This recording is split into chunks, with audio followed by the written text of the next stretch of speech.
Welcome. You have reached review time with Imperial.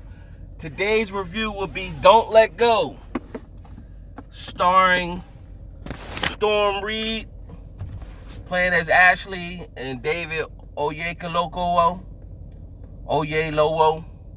however you spell it, and McKeith Williamson as Bobby.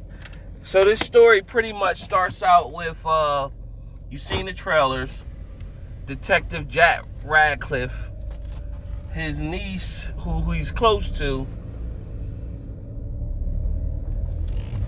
has a troubled parenting with his brother, which is her dad. Been mixed into some things in his life, drugs, and he hasn't been like the best parent, which allowed her to have a strong relationship with her uncle, which is a detective. And so she calls him, he got her phone, and she calls him almost on a regular, talking about life. And you pick up what she calls him, and she got dropped off at the movie theater and was supposed to get picked up, and they didn't come back and pick her up, so she called her uncle. And they went out to a diner, and they kind of just talked about life. And this movie is reminiscent to the movie called Frequency. It came out back in 2000 with Dennis Quaid. I forgot the other actor name. And it's pretty much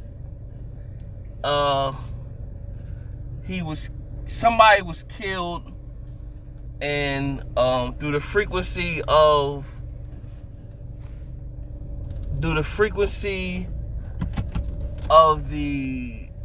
a little machine they had, they were able to talk to each other. They were able to talk to each other through the frequency, and it was talking to the dad was able to talk to the son from the past and the future, and the present rather. So this is kind of the same logic, is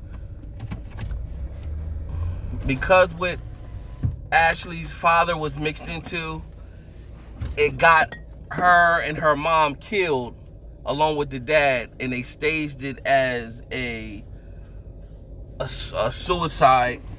However, she called her uncle through some strange way, but in her world, she was still stuck in her present day, but it was really 2 weeks in the future after the death. So you already see that in the trailer.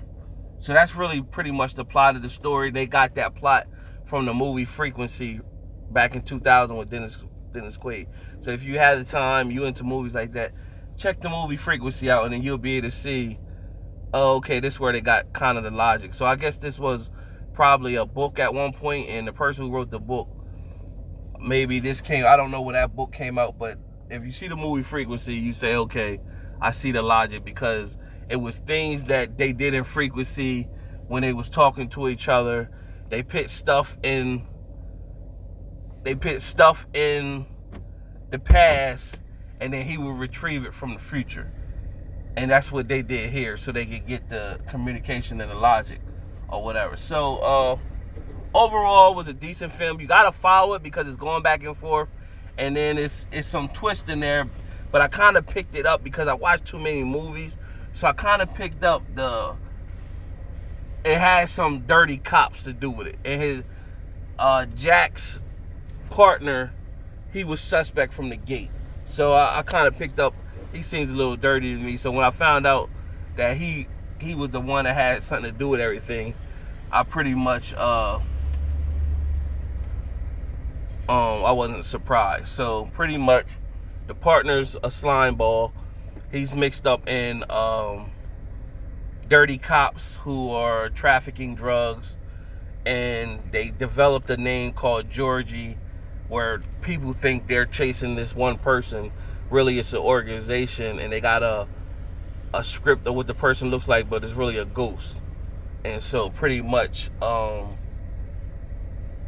it's dirty cops, and Ashley's father got mixed up with them, and they wanted to show that Jack's partner, which is Bobby, that he's really down. They want him the one to send a message and kill him or whatever. So with all the different things that go on between Jack and his niece Ashley, her calling him, because she can only call him, he can't call her. So it gets to the point where when he finally lets her know what's going on and she understands, he pretty much tell her to save me and to save yourself, you got to stay alive.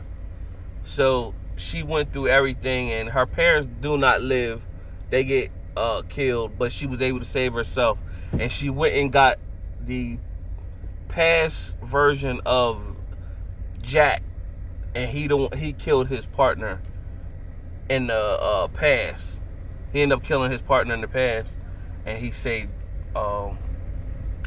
his life and saved his niece's life, and it went off like that. So overall, it was a decent film. It was an okay film. A lot of the frequency traits was placed into this movie, but Frequency was done in 2000, so some people might not even remember. But other than that, it was a decent film, okay to watch. Would have been better like Netflix. So out of the 4-star rating system, I'm gonna give this movie 2.5. 2.5. It was a decent film, decent enough to watch. I wasn't really annoyed or anything. I watched it, got through it. It was okay. 2.5 out of 4 stars. Subscribe and like, share the video. Most of all, make sure your notification buttons is on. Like the video. That's how the review travel. Till next time.